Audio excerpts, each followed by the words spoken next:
Hit it, hit it.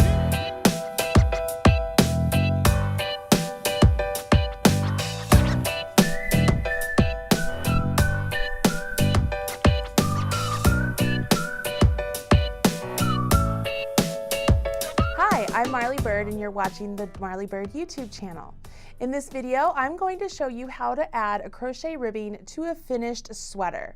You can absolutely use crochet ribbing and add it to a finished hat or a blanket or whatever it is you want to do, but I just happen to be working on the Xanadu pullover, which is a free pattern available over at redheart.com, and this is the last component of the sweater. Once you have completed the sweater and seamed it up, it's time to finish the ribbing and add that on.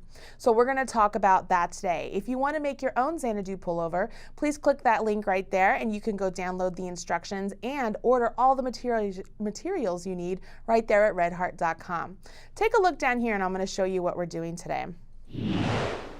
First off, when you do a crochet ribbing, there's lots of different ways to do them.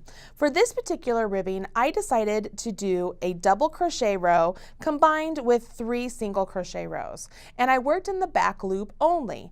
That way I get a really nice ribbed look and I get some different stitches. So it's not just plain Jane ribbings going along. I get some different height differences in the stitches going on right here. I love the way this looks, and that's why I chose to add it to this particular Xanadu pattern.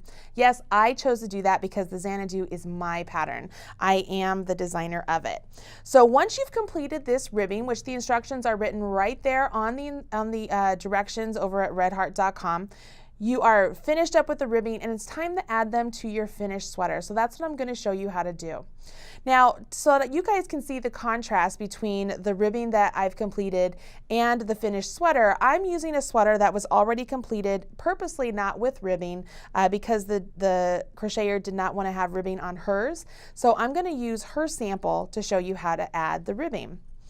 First thing you want to do is you want to have the fabric all finished up, and you want to make sure that you have it adjusted to the width, or the circumference of your sweater. So first thing you want to do is lay your ribbing down so that you are sure that it's going to go all the way around your sweater, okay? You can use anything you want to make sure that these stay in place. I actually really like the mini knit clips, and I'm going to pull those out real quick. Didn't plan on doing this, but you know what? Why not? Let's pull them out. I put them away, and I think I need them. So handy to have those on hand, right?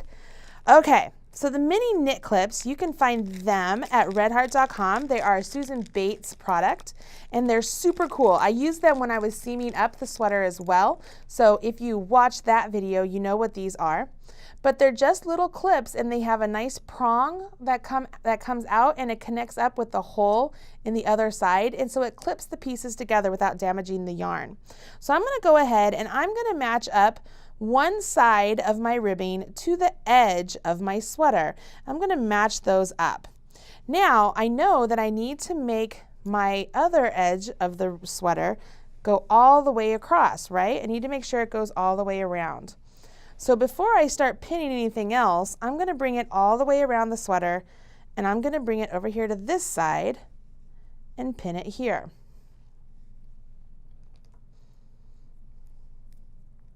This is the way I do it. If you decide that you have a better method of how to join this and make sure that your ribbing is the correct circumference for your sweater, please share that. I would love to know that in the comments. Okay, now once I have everything kind of matched up, I can begin to start stretching out the bottom of my sweater and matching it up to the ribbing that I have going on here. All right, so as I do that, I can go and I can use more clips and make sure that it all matches up, okay? So I would go around, I would do that first. One of the benefits of doing this is you can now take the ribbing and you could fold it down and kind of say, all right, that looks really good there, okay? I preferred to use a whip stitch join for this ribbing, but you don't have to do that. If you decide that the whip stitch join is a little bit too bulky for what you want, and you want to do a variation of the mattress stitch, or maybe a single crochet, or whatever your join method, preferred join method is, you can absolutely do that. But for this video, I want to show you how to do the whip stitch join. So to do that, I'm going to grab my tapestry needle, which I have already threaded with some yarn, and I'm using a contrasting color so you can see what I'm doing here, okay? Now ideally you'd want to have a length of yarn that is long enough to go around the entire sweater, but if you are like, you know what, my arms are just not that long and I can't maneuver that length of yarn, so I'm going to use half the length to get to the other seam, and then I'll use another length to get to the back seam, you can absolutely do that. To begin, I like to go ahead and I'm going to start on the inside of the sweater here. So I'm on the inside of the sweater and I'm looking at the outside of the ribbing. And I'm just going to do a simple join, okay? Meaning I'm just putting my yarn in and I'm just kind of doing a simple, it's not a knot, but it's just back and forth, okay? Just went one over one and over one. And that's all you're going to do the whole way. You just match up the bottom of the sweater to the bottom of your ribbing and join them together as even as possible. That's what these clips are for, all along, picking one edge of the sweater, one edge of the ribbing, and joining them together. Now ideally you would be using the same color yarn as you used on your ribbing and your sweater, so this will be virtually invisible using the same color of yarn. It will not show up like this bright pink does, but the pink really, I think, really helps you see here on camera what we're doing. So I'm pulling this through, gonna make sure I'm grabbing both, and then once I get down here a little ways, I'm gonna flip it over so you can see what I've done. So you can see how the join is. Now if I'm smart and I'm just going along the edge, grabbing one strand and one strand, or maybe going through the stitch, not the yarn, but going through the stitch, I can keep this as least amount of bulk as possible out of the ribbing, out of the bottom of my sweater. Not many of us need extra bulk around the bottoms of our sweater, do we? I know I don't. Okay. So I've worked a lot of little ways. I've done a little whip stitch. And so if I were to flip this over, I can see my join right there. Now you can obviously see the pink is showing through, but if you use the same color yarn, it's not going to be showing through that bad at all. It's going to look just fine. Again, you don't have to use this method. You can use any method you want to join, but at least now you know how to join.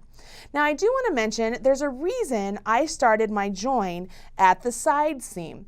The reason is when you are wearing the sweater, you really don't want the seam in the back half, right down the back, you know, your back half, in the middle of your back half, think about it. It's just not going to be look very good. Whereas if you have this seam, because you're going to join your ribbing together, right here on the side seam, it just looks more visually appealing. Also, if you decide, you know what, I want to put some decorative buttons down my ribbing on that side, this is a good place to put it. So you could make this fold down like this, and you could decide to do some decorative ribbing along here before you join your ribbing together. Does that make sense? Not decorative ribbing, decorative buttons. Okay? When you're all complete, you can also join together the ribbing itself with the whip stitch. You just put those together and join them together so you have a seamless rib going on for the bottom of your sweater. Now I will mention that the bottom ribbing of the Xanadu pullover is very long. This is the actual ribbing for the bottom of the pullover, and it's very wide. I mean, it's 35 stitches wide. If you decide you don't want 35 stitches wide, you want a half of that, you can absolutely do that. The instructions and the number count that you use for your ribbing is completely adjustable to your needs. So make the sweater pattern really fit your needs. What's the point of crocheting a sweater if it's not going to be exactly what you want, right? Now you know how to make the Xanadu pullover from start to finish, whether you are at the very beginning and you want to go check out how to read the pattern and how to choose the right sizes for you, how to seam up the sweater, or how to add in your ribbing. I think that you could tackle this sweater pattern and really make something that looks great either on you or for somebody in your life. I hope that you will take the time to go check out redheart.com and all the wonderful patterns they have available over there, because this sweater pattern is not the only one. There are many patterns over there at Red Heart designed by fabulous designers, and so I hope you will go check those out. Until next time, you guys, I'm Marley Bird, and this is the Marley Bird YouTube channel. Thanks.